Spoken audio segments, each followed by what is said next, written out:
नमस्ते, आइए उत्तरकांड की आगे की चौपाइयाँ पढ़ते हैं।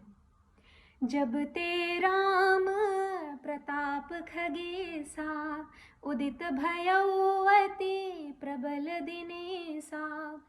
पूरी प्रकाश रहो तिहु लोका, बहु तिन्ह सुख बहु तन मन सोका।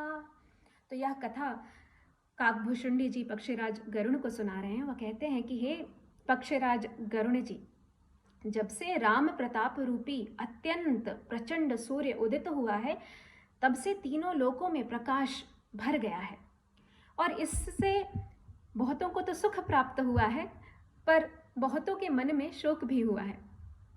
तो किसके मन में शोक हुआ है, उसका वर्णन आगे गोस्वामी श्री तुलसीदास जी करते हैं। जिन्हि शोक ते कहु बखानी, प्रथम अविद्या निशान सानी।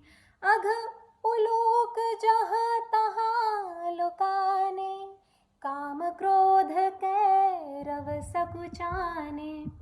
तो जिन जिनको शोक हुआ है मैं उनका बखान करता हूँ। तो सर्वत्र प्रकाश छा जाने से पहले तो जो अविद्या रूपी रात्रि है वह नष्ट हो गई है और पाप रूपी उल्लू जहाँ तहाँ छिप गए हैं। लुकाने का अर्थ है छिप जाना। और काम क्रोध रूपी जो कुमुद हैं वह सकुचा गए हैं, मुंद गए हैं।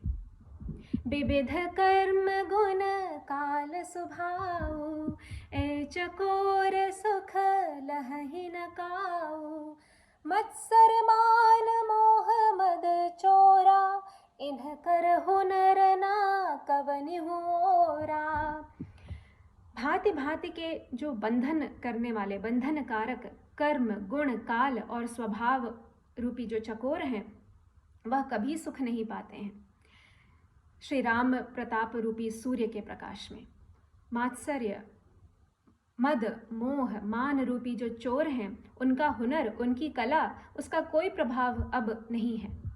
धर्म तड़ाग ज्ञान विज्ञाना, है पंकज बिक से विधि नाना।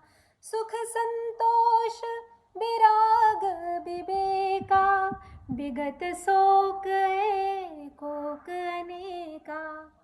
धर्म रूपी तालाब में ज्ञान विज्ञान रूपी अनेक कमल खिल उठे हैं। सुख संतोष वैराग्य और विवेक, ये जो अनेक चकवे हैं, यह शोक रहित हो गए हैं। यह प्रताप रवि जाके, और जब करई प्रकाश। पछिले बाढ़ई प्रथम जे, कहे ते पावहि नास। श्री राम प्रताप रूपी सूर्य जिसके हृदय में प्रकाश करता है, तब जिनका वर्णन पीछे किया गया है, धर्म ज्ञान विज्ञान सुख संतोष वैराग्य और विवेक, इनका आधिक्य हो जाता है या बढ़ जाते हैं और अविद्या पाप काम क्रोध मद लोभ कर्म काल गुण स्वभाव आदि नष्ट हो जाते हैं। ऐसा श्री राम के प्रताप रूपी सूर्य का प्रभाव है। अगले अंक में हम सनकादि मुनि और उनके साथ श्री राम और उनके भाइयों का संवाद, किस प्रकार उसका वर्णन किया गया है, हम देखेंगे। नमस्ते।